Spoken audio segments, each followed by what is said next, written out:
Aklat ni Ruth, unang kabanata. At nangyari na mga kaarawan ng humatol ang mga hukom na nagkagutom sa lupain. At isang lalaking taga Bethlehem, Juda, ay yumaong nakipamayan sa lupain ng Moab, siya at ang kanyang asawa at ang kanyang 2 anak na lalaki. At ang pangalan ng lalaki ay Elimelech, at ang pangalan ng kanyang asawa ay Noemi. At ang pangalan ng kanyang 2 anak ay Mahlon at Chelion, mga Efrateo na taga Bethlehem, Juda.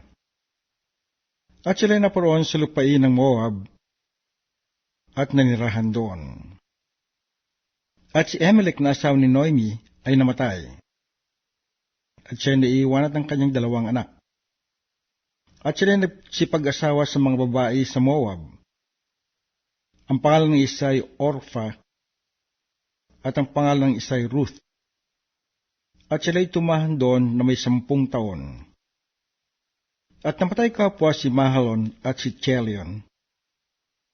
At ang babae ay naiwan ng kanyang 2 anak at ng kanyang asawa. Nang magkagayoy, bumangon siya na kasama ng kanyang 2 manugang upang sila'y bumalik mula sa lupain ng Moab, sapagkat kanyang nabalitaan sa lupain ng Moab kung paanong dinalaw ng Panginoon ang kanyang bayan sa pagbibigay sa kanila ng tinapay. At siya'y muli sa dakong kanyang kinaroroonan, at ang kanyang 2 manugang na kasama niya, at sila'y yumaon upang bumalik sa lupain ng Juda. At sinabi ni Noemi sa kanyang 2 manugang, "Kayo'y yumaon, na bumalik ang bawat isa sa inyo sa bahay ng kanyang ina. Gawa nawa kayo ng magaling ng Panginoon na gaya ng inyong ginawa sa mga namatay at sa akin. Ipagkaloob nawa ng Panginoon na kayo'y makasumpong ng kapahingahan, bawat isa sa inyo sa bahay ng kanyang asawa." Nang magagayoy kanyang hinagkan sila, at inilakas nila ang kanilang tinig at nagsiiyak. At sinabi nila sa kaniya, "Hindi, kundi kami ay babalik na kasama mo sa iyong bayan." At sinabi ni Noemi, "Kayo'y magsibalik, mga anak ko. Bakit kayo yayaong kasama ko? May mga anak pa ba ako sa aking tiyan na magiging inyong mga asawa? Kayo'y magsibalik, mga anak ko. Magpatuloy kayo ng inyong lakad, sapagkat ako'y totoong matanda na upang magkaroon pa ng asawa. Kung aking sabihin, ako'y may pag-asa. Kung ako'y magkaasawa man ngayong gabi at ako'y magkakaanak man, maghihintay kaya kayo hanggang sa sila'y lumaki? Magbabawa kaya kayo ng magkaasawa? Huwag, mga anak ko, sapagkat daramdamin kong mainam dahil sa inyo, sapagkat ang kamay ng Panginoon ay nanaw laban sa akin." At inlakas nila ang kanilang tinig at nagsiiyak uli, at hinagka ni Orpha ang kanyang diyanan, ngunit si Ruth ay yumakap sa kanya.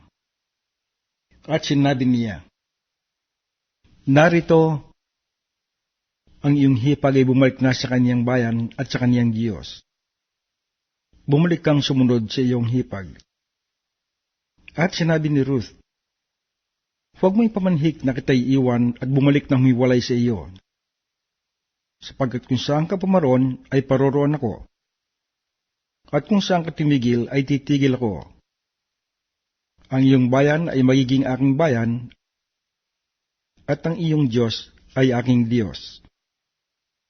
Kung saan ka mamatay, ay mamamatay ako, at doon ako ililibing.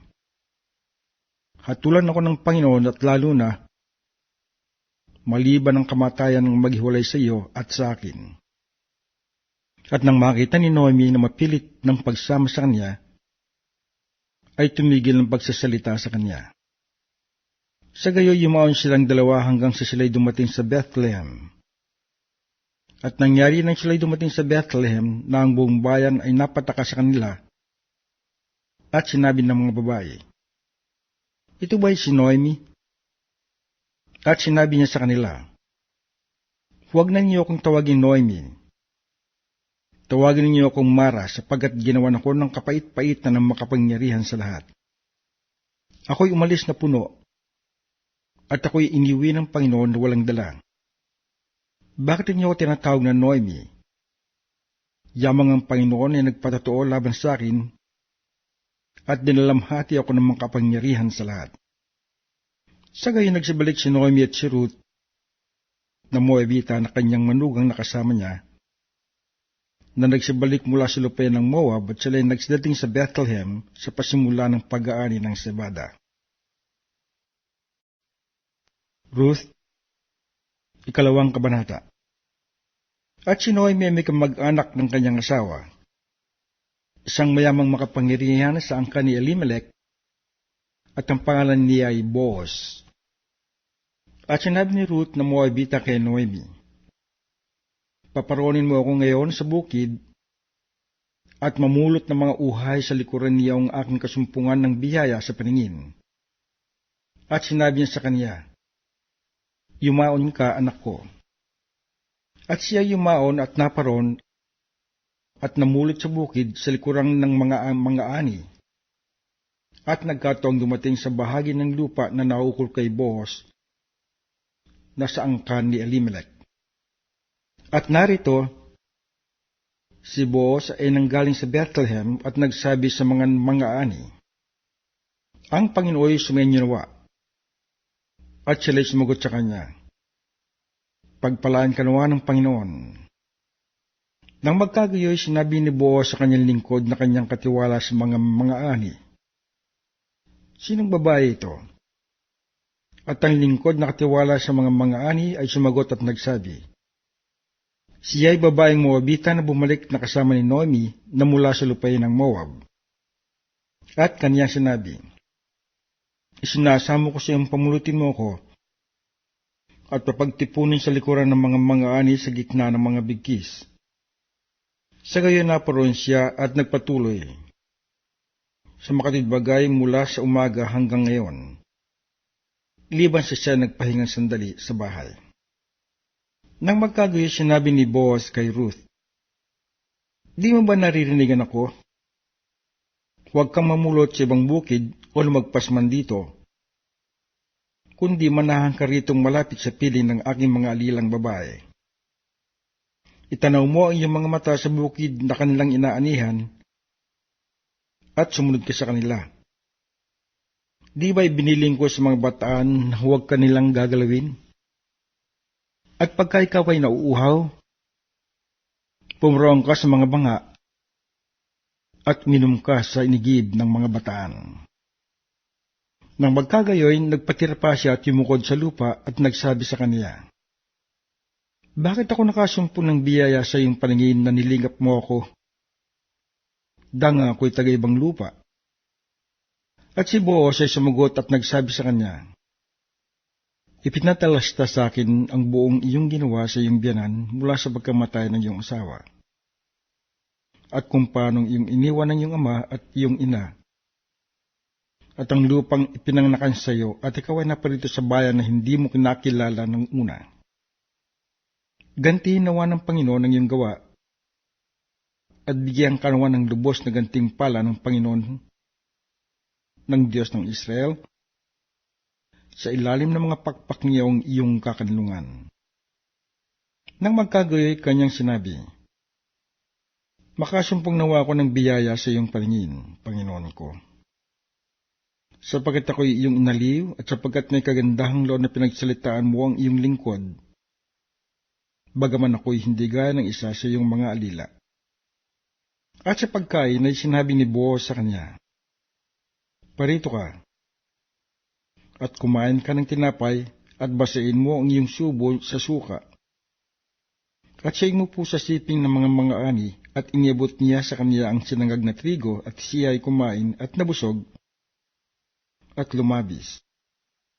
At nang siya'y tumindig upang mamulot, ay iniutos ni Boaz sa kanyang mga bataan na sinasabi, pamulutin ninyo siya hanggang sa gitna ng mga bigkis, at huwag ninyo siyang hiyain.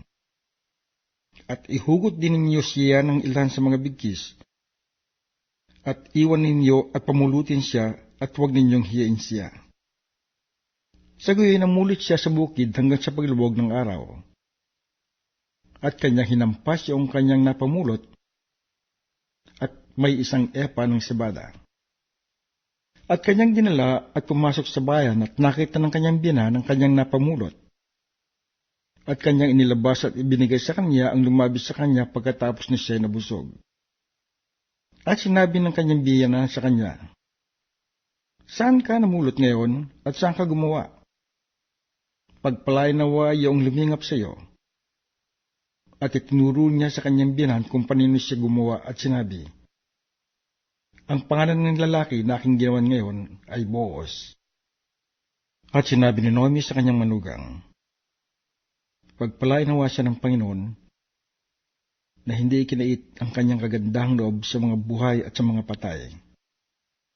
At sinabi ni Naomi sa kanya, "Ang lalaking yaon ay isa sa mga kamag-anak na malapit natin, isang pinakamalapit na kamag-anak natin." At sinabi ni Ruth na Moabita, "Oo, sinabi niya sa akin, ikaw ay sumunod na malapit sa aking mga bataan hanggang sa kanilang matapos ang aking ani." At sinabi ni Naomi kay Ruth na kanyang manugang, "Mabuti anak ko, na ikaw ay lumabas na kasama ng kanyang mga alila at huwag kang masumpungan sa ibang bukid." Sa gayoy, nakipisang maliksi na kasiping ng mga alila ni Boaz upang mamulot hanggang sa katapusan ng pag-aani ng sabada at pag-aani ng trigo, at siya'y tumahang kasama ng kaniyang biyanan. Ruth, 3 kabanata. At sinabi sa kanya ni Naomi na kanyang biyanan, "Anak ko, hindi ba kita ihahanap ng kapahingahan na ikabubuti mo? At ngayon wala ba rito si Boaz na ating kamag-anak na ang kanyang mga alila ay siya mong kinasama? Narito, kanyang pahahanginan ng sebada ngayong gabi sa giikan. Maligo ka nga at magpahid ka ng langis at magbihis ka at bumaba ka sa giikan, ngunit huwag kang pakilala sa lalaki hanggang siya'y makakain at makainom. At mangyayari, paghiga niyan na iyong tatandaan ng dakong kanyang hihigaan, at ikaw ay papasok at iyong alisan ng takip ang kanyang mga paa, at mahiga ka, at sasabihin niya sa iyo kung ano ang iyong gagawin." At sinabi niya sa kanya, "Lahat ng iyong sinasabi sa akin ay aking gagawin." At siya'y bumaba sa giikan at ginawa niya ang ayon sa buong iniutos sa kanya ng kaniyang biyanan. At nang si Boaz ay makakain at makainom, at ang kanyang puso'y maligayahan, siya'y yumaong nahiga sa dulo ng bunto ng trigo, at siya'y naparong marahan at nalisan ng takip ang kanyang mga paa, at siya'y nahiga. At nangyari sa hating gabi na ang lalaki ay natakot at pumihit, at narito isang babae ay nakahiga sa kanyang paanan. At sinabi niya, "Sino ka?" At siya ay sumagot, "Ako'y si Ruth na iyong lingkod. Idladlad mo nga ang iyong kumot sa iyong lingkod, sapagkat ikaw ay malapit na kamag-anak." At kanyang sinabi, "Pagpalain ka nawa ng Panginoon, anak ko. Ikaw ay nagpakita ng higit na kagandahang loob sa huli kaysa ng una, sa hindi mo pagsunod sa mga bagong tao maging sa dukha o sa mayaman. At ngayon, anak ko, huwag kang matakot. Gagawin ko sa iyo ang lahat na iyong sinasabi, sapagkat buong bayan ng aking bayan ay nakakalam na ikaw ay isang babaeng may bait. At tunay nga na ako'y kamag-anak na malapit. Gayunman ay may kamag-anak na lalong malapit kaysa akin.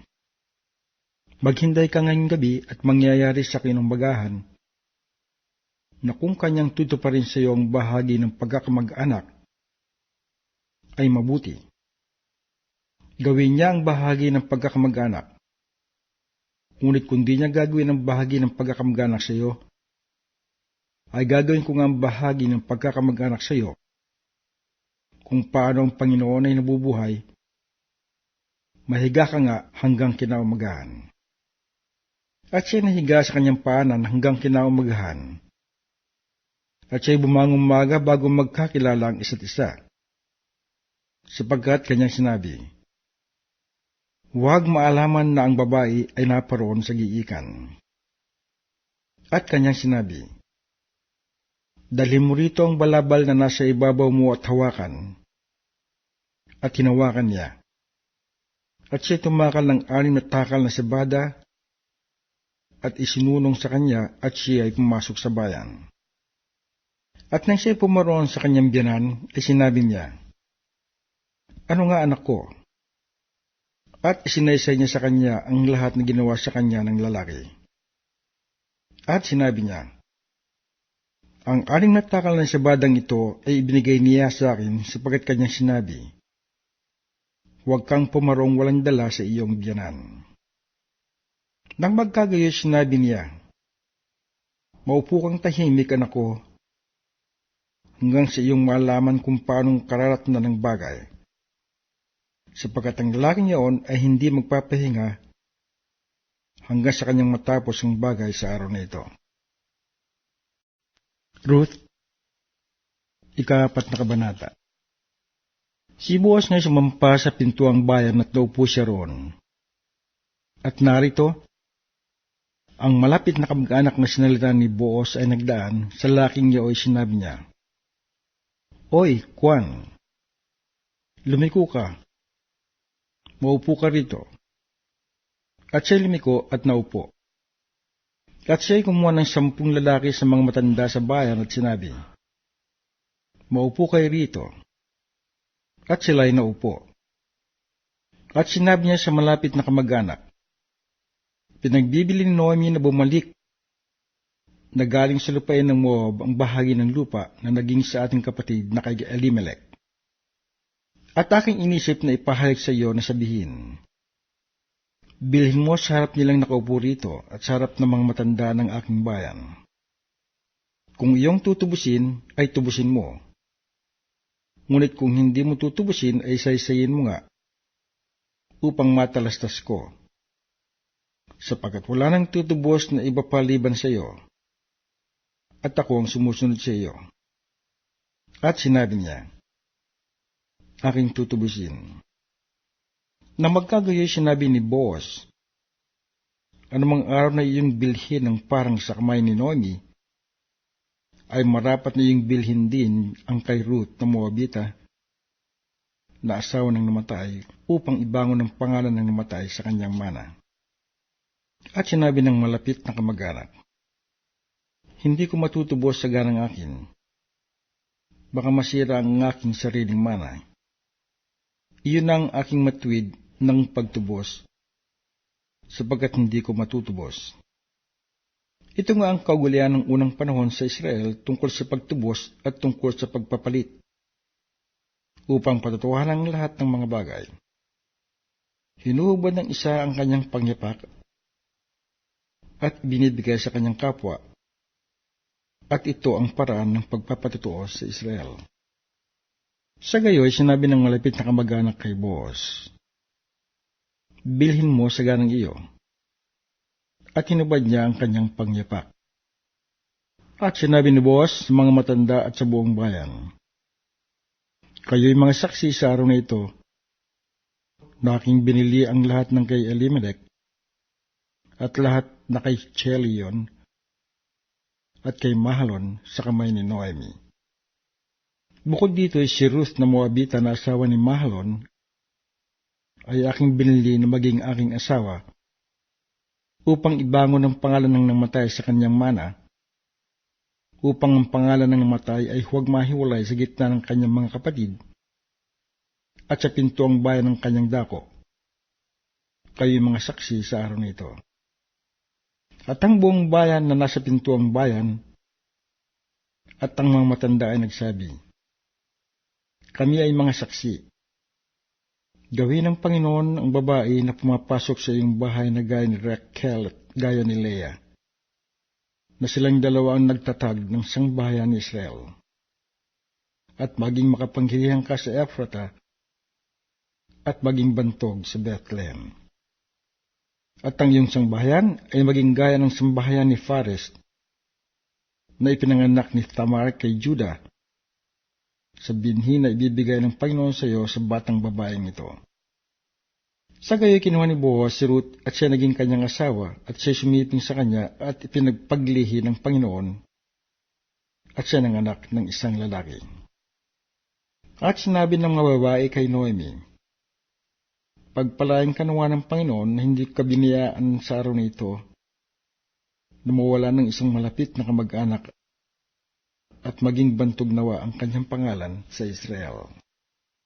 At siya'y magiging sa iyo ay isang tagapagsauli ng buhay at tagapagkandili sa iyong katandaan, sapagat ang inyong manugang na nagmamahal sa iyo ay nagkaanak sa kanya at siya'y mahigit pa sa iyo kaysa 7 anak.